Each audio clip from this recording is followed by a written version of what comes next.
estava ainda arrumando aqui, mas então a gente vai dar o início às atividades do segundo encontro de divulgação de ciência e cultura da Unicamp, organizado pelos alunos do mestrado de divulgação científica e cultural, nós.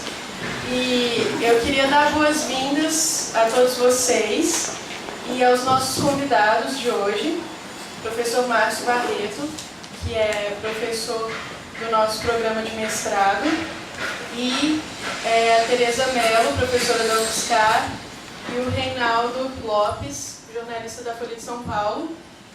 E a Elza Kawakami, ela vai chegar um pouco mais tarde, porque como ela está vindo do Rio de Janeiro, então, ela não vem de avião, ela está vindo de carro. Então ela pediu para falar por último, mas ela vai chegar. Então, vou passar a palavra para o professor Márcio e bom dia para todo mundo. Bom dia a todos. É uma honra estar participando da mesa de abertura desse evento promovido pelos estudantes. Gostaria de parabenizar esses estudantes pela iniciativa de promover esse encontro. Agradecer também aos convidados que gentilmente vieram abrilhantar esse evento. Eu acho da maior importância esse tipo de iniciativa, porque permite uma troca e uma espécie de atualização do que está rolando, né? O que as pessoas estão pensando a respeito da divulgação científica, a respeito das questões ambientais. Eu acho que o Brasil teve, a partir de 2008, uma oportunidade única, até agora, de dar ao mundo uma resposta às demandas do nosso tempo, inclusive nas questões ambientais, passando também para as questões econômicas e sociais. E eu acho de suma importância que nós coloquemos na mesa de debate essas questões. O Brasil assumiu, de certa forma, uma posição central no cenário mundial, e enquanto Índia e China, uma cultura milenar, conseguiram, de certa forma, ocupar uma posição original no mundo contemporâneo, o Brasil ainda oscila entre a mentalidade de colonizado, de país colonizado, e o seu papel como protagonista no cenário internacional. Nós temos aqui o Reinaldo Lopes, que foi, durante muito tempo, editor do caderno Ciência e Cultura, Ciência e Saúde, da Folha de São Paulo, atualmente trabalha como repórter. Eu gostaria de chamá-lo à mesa, por favor, pedir a ele que comece a fala. A Tereza da UFSCar, Tereza Lopes, também veio gentilmente dar a sua contribuição. Pedir a ela também que passe sua posição na mesa. E a Esther, que está vindo do Rio de Janeiro, como disse a América, e pediu para falar por último. Eu então vou fazer o seguinte, vou passar a palavra aos convidados, começando pelo Reinaldo, e cada um vai ter por volta de 30 minutos para expor a sua apresentação. Em seguida, nós faremos uma espécie de debate. Eu vou reagir um pouco ao que disseram e espero que vocês façam o mesmo.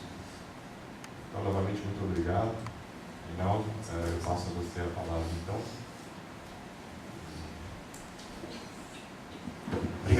Obrigado, professor Márcio. Obrigado a todos pela presença. Desculpem o atraso.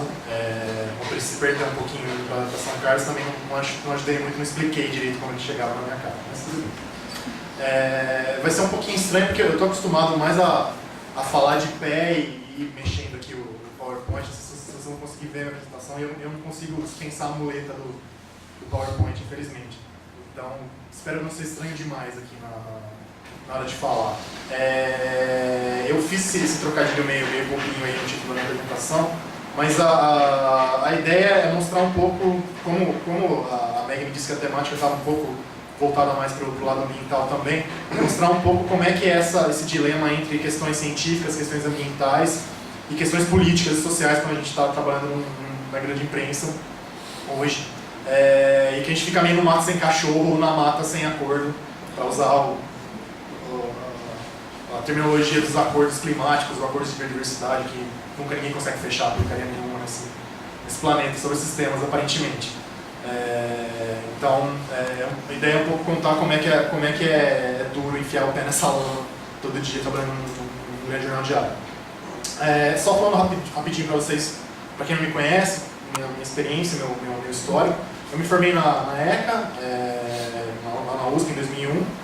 Desde que eu comecei, já no final do último ano de faculdade, foi engenharia científica, dei sorte de pegar uma cobertura de férias em ciência na Folha. E aí, na primeira semana, eu vi que era aquilo que eu queria, continuei e fiquei nessa...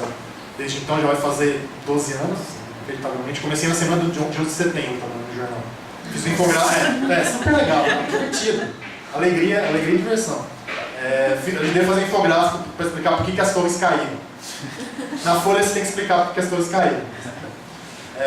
Já trabalhei na Científica América Brasil como editor assistente, no G1 durante 3 anos como repórter e colunista. Continuo fazendo matérias para pesquisa FAPESP, Super, Galileu, Ciência Hoje, esses lugares. Fui editor de ciência na Folha de agosto de 2010 até março desse ano. Graças a Deus virei repórter de novo, trabalhando de casa em São Carlos. Na área ambiental já ganhei um prêmio importante, que é o prêmio de reportagem sobre a biodiversidade da Mata Atlântica, em 2005, e uma menção rosa, mas o prêmio em 2006. Bueno, o que eu... Vocês podem passar uns 2, 3 slides? 1, 2, 3... Isso, obrigado. Tudo que eu tenho a dizer, é bom que fique claro que não reflete a visão da Folha. Ainda é bom que eu não tenho mais carteira assinada, então posso falar com um pouco mais de liberdade também. Mas a ideia é mostrar um pouco que tem uma esquizofrenia nessa cobertura ambiental, de impacto da ciência, os dados científicos sobre o que a gente pensa sobre o ambiente, e que a gente fica meio que numa encruzilhada difícil de sanar, difícil de escapar realmente. Próximo, por favor. Próximo, por favor. Então, o que eu estou falando de esquizofrenia? O que eu quero dizer com esquizofrenia, na verdade? Por um lado, a gente tem, então, uma explosão gigantesca de conhecimento sobre como a Terra funciona como sistema, né? O pessoal costuma usar o termo Earth System, sistema da Terra, para descrever isso. Como é que a atmosfera interage com o oceano, interage com o solo, interage com o ser vivo, feedback para lá, feedback para cá. A gente vê, diria quase que um consenso científico, que ao mesmo tempo é um certo consenso ideológico, mas acho que as coisas têm base para a gente usar o termo do antropoceno. A ideia é que a gente está numa era geológica cuja dinâmica está sendo ditada pela ação humana em uma série de dimensões de como a Terra funciona. Isso é mensurável, a gente olha ciclo de nitrogênio, ciclo do carbono, enfim, cobertura vegetal, produtividade primária, não sei se vocês estão familiarizados com o termo, mas é o que a base de toda a vida da Terra, que são os vegetais e seres análogos, né, incluindo bactérias, etc., que estão pegando a luz do Sol e transformando isso em matéria orgânica. A gente sabe que a humanidade hoje se apropria de uma quantidade absurda dessa produtividade primária, que curiosamente bate com o número mágico 42 do Guia do Mochila das Galáxias, né, 42%, incrivelmente. Então, só coisas como lá, 2 bilhões de anos atrás, surgimento dos primeiros micróbios que produziam oxigênio, isso revolucionou a biosfera da época, é só comparável, no fundo, a isso, a ação da espécie humana hoje, no fundo. Próximo, por favor. E a gente vê o que eu estou chamando de escala de tempo geológico acelerada. Ok, quando a gente vai comparar, por exemplo, lá no fim da Era do Gelo, 10 mil anos atrás, o aumento de temperatura de gás carbônico atmosférico que aconteceu 10 mil anos atrás, que acabou com a Era do Gelo e iniciou o Holoceno, a nossa época geológica, antes do Antropoceno chegar na história. Tudo bem, a dimensão do que está acontecendo é comparável, só que a escala de tempo é muito diferente. A gente está vendo mudanças comparáveis lá, aquele final do Pleistoceno, começo do Holoceno, em décadas, talvez um século e pouco, quando aquilo aconteceu na escala de alguns milhares de anos. Então é um negócio, assim, se você parar para olhar só a literatura científica, é algo realmente de uma escala um pouco assustadora mesmo. E como eu coloco ali, eu acho que indica um pouco uma certa inexorabilidade das mudanças. Tipo, mudanças vão acontecer, em algum nível. A questão é o timeline, né, em que passo essas coisas vão acontecer, vai dar tempo da gente se adaptar ou não, tal, e quão graves elas vão ser. Lógico que uma coisa está ligada à outra. Quanto mais rápido acontece, em geral, mais grave tende a ser. Mas, enfim, é um pouco por aí a coisa. Agora, incerteza nisso é inevitável. Primeiro porque a gente nunca viu na história registrada, essas coisas acontecerem desse jeito. E porque a gente está falando de sistemas que são, por definição, aquela definição assim, simplesona, babaquinha da teoria do caos, mas no fundo é aquilo. A borboleta bate as asas lá em Tóquio e aqui tem um furacão. Lógico que isso é uma simplificação grosseira, mas no fundo o que isso transmite é um conceito válido, que é pequenas mudanças ou mudanças numa escala x podem produzir alterações numa escala x ao quadrado. Né? Então, mas o problema é que de novo, é incerto. Você não consegue calcular com base no dado inicial o que você vai ter lá na frente. E lógico que isso abre as pernas, digamos, para todo tipo de questionamento tipo, se é tão incerto, por que eu vou ficar aqui tentando cortar CO2, ou tentando gastar menos energia, ou enfim, todos os tipos de ação supostamente sustentabilidade, é uma palavra que quando você trabalha com o ambiental você começa a odiar fortemente ao longo do tempo, você quer matar cada vez que você abre a boca para falar sustentabilidade, mas por que eu vou tomar essas ações se a incerteza é tão grande? E aí tem outro problema também, de novo, questão de escala de tempo, que para a Terra, a gente sabe que 200 anos assim, aliás, para a Terra, 10 mil anos é um piscar de olhos, 100 mil anos, que é o tempo de existência da nossa espécie, não é nada. Imagine 200 anos para mudar, para elevar o nível do mar, etc. É muito menos ainda. Só que para a gente, para um lugar, para uma cultura que está presa a ciclos políticos de 4 em 4 anos, 5 em 5 anos, putz, é muito distante. Então, como é que você vai acertar um relógio, os poderes de um relógio com o outro? Né? E aí que a questão da discussão política acaba pegando mesmo. Você mistura a incerteza, você mistura com o problema da escala de tempo, o que você tem para ter ações políticas para resolver problemas é basicamente infernal. Próximo, por favor. Então você tem resistência social, econômica, ideológica terrível para enfrentar o problema. A questão dessas três inércias, aí, inércia de quem quer continuar ganhando com business as usual, dos setores políticos nacionais, claramente a questão toda da bancada ruralista hoje no Congresso tem muito a ver com isso. E do sistema internacional, pior ainda, né? É a hora que às vezes você acaba querendo ter um governo mundial realmente, porque as pessoas não conseguem se acertar, a questão da soberania nacional fica ali na frente quando você está negociando sobre tratado de clima, de biodiversidade, enfim. Parece que ninguém está muito equipado para lidar com o problema, né? No fundo, nenhum de nós está, porque é um negócio um pouco inédito mesmo. Sendo apocalíptico ou não, a gente vai discutir aqui ad infinitum se vai ser apocalíptico ou não, mas mesmo assim, a equipagem para lidar com isso é meio que inexistente. Próximo, por favor. E aí, enfim, a gente começa a ter um debate sobre quem tem que pagar a conta. Um debate terrível que você vê, por exemplo, na maldição do jornalismo de internet, que é o comentário de leitor, né? A Juliana, que é minha amiga e colega e faz mestrado aqui, ela costuma dizer que leitor tinha que só ler, o nome já diz, ele é leitor, você não vai ficar comentando. Assim, a gente fala isso brincando, obviamente, porque, né, esse debate com o leitor precisa existir, é saudável, mas as coisas tendem a se polarizar muito na internet, ainda mais quando você não tem. Você pode falar o que você quiser, você não precisa responder o que você está dizendo, então você chuta o balde e acaba aparecendo coisas do tipo, esse estereótipo do melancia, né, que o discurso ambiental, na verdade, é só a nova roupagem do discurso socialista, comunista, por isso que é o melancia, o verde por fora e o vermelho por dentro. E essa coisa também, que é um discurso também muito de direita, o governo internacional, porque o aquecimento global é um plano maligno da ONU para criar um governo mundial e acabar com a soberania e manter o Brasil lá no seu estado eterno, subdesenvolvido, etc, etc, etc.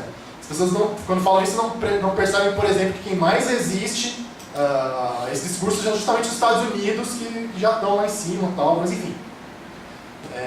Essas coisas se mantêm com uma força muito peculiar mesmo na discussão, muitas vezes. Então, onde eu acho que a coisa acaba pegando, do ponto de vista jornalístico, que é o que eu faço. O problema de você colocar uma discussão factual no mesmo nível da discussão política.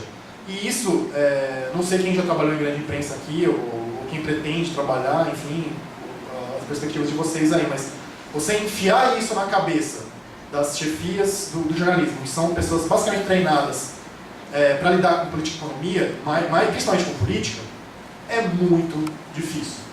É muito difícil. As pessoas acham que está tudo sob discussão. Saudoso não, porque está vivo, coitado, mas o Enio Candotti, que foi presidente da SBPC durante muitos anos, costumava dizer o seguinte: no Congresso, se você quiser dizer, a gente vai pegar essa cadeira aqui, então vamos negociar para dizer que essa cadeira, na verdade, era um armário. A gente negocia, tal, vamos definir essa cadeira como um armário. Em política você pode fazer isso. Em ciência, você não pode fazer isso. Só que o problema é que, quando você tem uma cabeça formada na cultura de que uma cadeira pode ser um armário, só que a outra cultura é de que uma cadeira é uma cadeira, sorry, né? Esse é um problema muito sério. Não tem muito como evitar uma trombada grande. E obviamente que isso acaba jogando a favor de forças, eu não sei se é um pouco maniqueísta, mas eu sou um cara maniqueísta, de chamá-las de forças do atraso, mas sei lá, mas é um pouco de forças que querem manter o status quo, basicamente, manter as coisas como estão. Então, é difícil. Enfim, as coisas não estão no mesmo nível, só para repetir. A gente não pode deixar que as coisas pareçam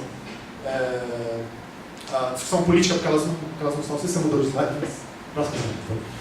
É difícil acompanhar as duas coisas. E a gente sofre, o problema de sofrer da síndrome do outro lado, desse arco reflexo jornalístico do outro lado, quando a gente fala dessas questões, acho que é muito sério. E o que eu senti como editor da Folha, assim, graças a Deus o jornal tem uma visão, eu diria, mais iluminista, talvez, nesse ponto, mas você vê que existe uma tentação muito grande de ceder à pressão, falar, se a gente publicou, o cara falando que ia ser global para uma série, por que a gente não vai publicar, outros dizendo que é uma bobagem? Afinal, dois lados, a discussão é saudável, não sei o quê, a gente não pode suprimir as visões divergentes, porque o pluralismo tem limite. Eu acho, principalmente no jornalismo científico, o pluralismo tem limite. Por contrário, no limite a gente acaba dando espaço para criacionista, quando for falar de evolução, para a sociedade da Terra chata, quando a gente vai falar de astronomia, da posição da Terra no universo. É muito complicado. Por um lado, é importante ressaltar as incertezas, mas não dá espaço para coisas que não estão dadas certeza, ou coisas que são coisas de crackpot, de maluco, ou são coisas que têm a ver com interesses políticos e econômicos mesmos. Então, essa síndrome do outro lado é um problema muito sério. A gente tem... Passa, por favor. Então, acho que é importante essa coisa de usar esse cuidado com fatos para discutir alternativas, para mostrar que mudanças econômicas nem sempre são uma tragédia. Essa coisa de destruição criativa é o que levou a economia para frente nos últimos 200, 300 anos. Então, mudar a economia do conhecimento em muitos lugares já é o que acontece, que no caso brasileiro, por exemplo, pode acontecer, como usar o potencial da biodiversidade para isso. Próximo, por favor. E outra coisa que eu acho importante, eu deixo essa sugestão para todo mundo, quem ainda não leu, recomendo muito que leia, porque é sensacional. Essa síndrome de outro lado da qual eu estava falando, ela já jogou a favor de causas um bocado destrutivas. Então, acho que ter essa experiência histórica e ter essa perspectiva histórica de como lidar com o outro lado quando ele não merece, é muito importante. Esse livro, Merchants of Doubt, fala, por exemplo, de questões como a indústria do tabaco. Como a indústria do tabaco usou alguns cientistas, muitos deles físicos, que não tinham absolutamente nada a ver com saúde humana, mas tipo, é um cientista, para retardar em muito tempo nos Estados Unidos e em outros países a ação contra, por exemplo, o fumo em lugares fechados, o fumo passivo, etc.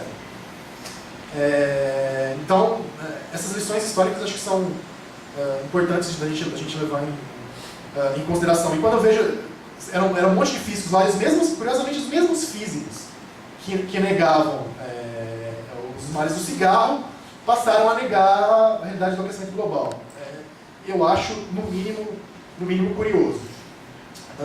Então a gente quer essa tradição de jornalismo reset e sério, como um patinho, né? Porque, primeiro, esse é um instinto jornalístico básico, né, inicial, e porque os interesses contrários são muito fortes, são muito persistentes. A gente sabe que o patronato da mídia tem relação com esses interesses, porque esses caras são anunciantes, esses caras frequentam a mesma roda social muitas vezes, então é difícil ficar imune. Então acho que é algo para a gente pensar e levar em consideração. Já vou terminando, porque melhor ser breve do que bom, né? Próximo, por favor. Deixo meus contatos aqui, meu Twitter, Reinaldo J. Lopes. Meu e-mail da Folha continua funcionando, ainda bem, porque senão ia ser um perereco para mim, meus contatos, porque eu não organizo nada. Tem o e-mail do Hotmail também, aguardo perguntas, xingamentos ou tomates de vocês e agradeço. Obrigado.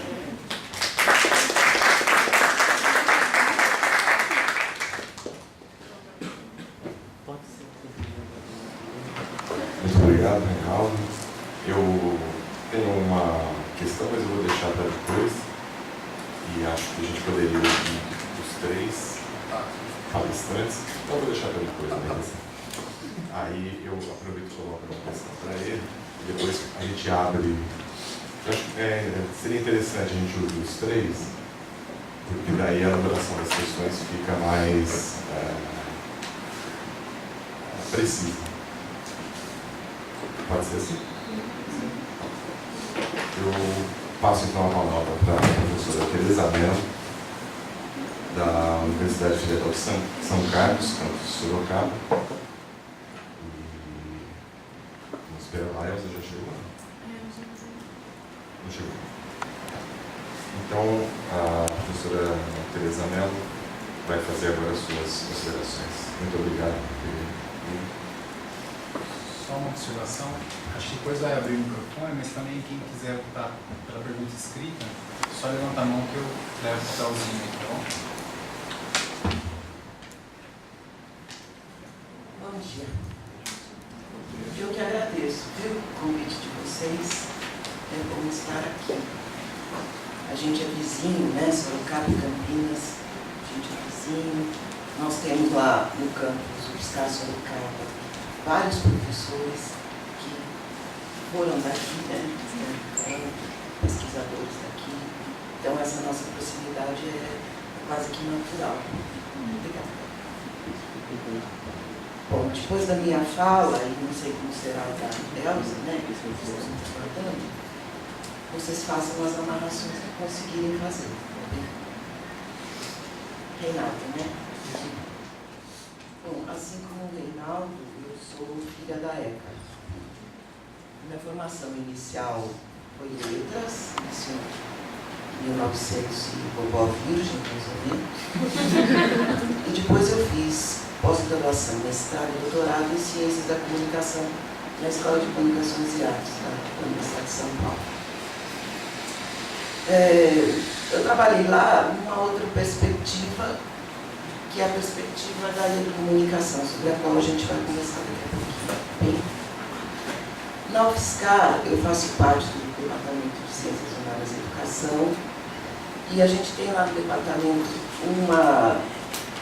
um grupo de pesquisa bastante recente, que está pensando as questões relativas a tecnologias, culturas e sociedade, e uma linha de pesquisa de um outro grupo que se chama Comunicação e Movimentos Sociais. Esta linha de pesquisa está ligada a um fórum, que teve seu início num fórum UFSCar de Movimentos Sociais de Sorocaba e região, durante o qual a gente realizou uma pesquisa para entender as relações de comunicação entre as organizações sociais e a comunicação comunitária, digamos assim. Durante essa pesquisa, a gente percebeu que as organizações sociais não lançam mão dos canais de comunicação comunitária, ou porque não conhecem, ou porque não são procurados. Uma das vertentes de comunicação com as quais a gente trabalha é justamente o que se chama direito à comunicação, né? Esse direito à comunicação, que já é considerado um direito de quarta geração, e que tem um movimento, inclusive, para que ele entre como um direito, uma Carta dos Direitos Humanos, ele prevê que todo ser humano tenha direito ao acesso à informação, em primeiro lugar, né? Que esse acesso seja distribuído de maneira equitativa e que essa informação seja a mais, a palavra é danada, né? Mas como é que fala quando a gente não toma nenhum lado? Imparcial? Mais imparcial possível. A gente sabe, e acabou de Reinaldo, né? Já sabemos disso, que não há imparcialidade no jornalismo, no grande jornalismo nem. Mas que a gente, para suprir essa falta de parcialidade, tenha pluralidade de canais de comunicação, de informação, que eu tenha acesso a diversos pontos de vista e, portanto, há que existir muitos canais para que cada canal traga o seu ponto de vista e, a partir dessa pluralidade, eu possa formar, né, a minha opinião a respeito das coisas. A questão do acesso é uma delas, quando se pensa em direito à comunicação. Mas existe o outro lado, que é a questão do direito à produção de comunicação. Então, a gente acredita que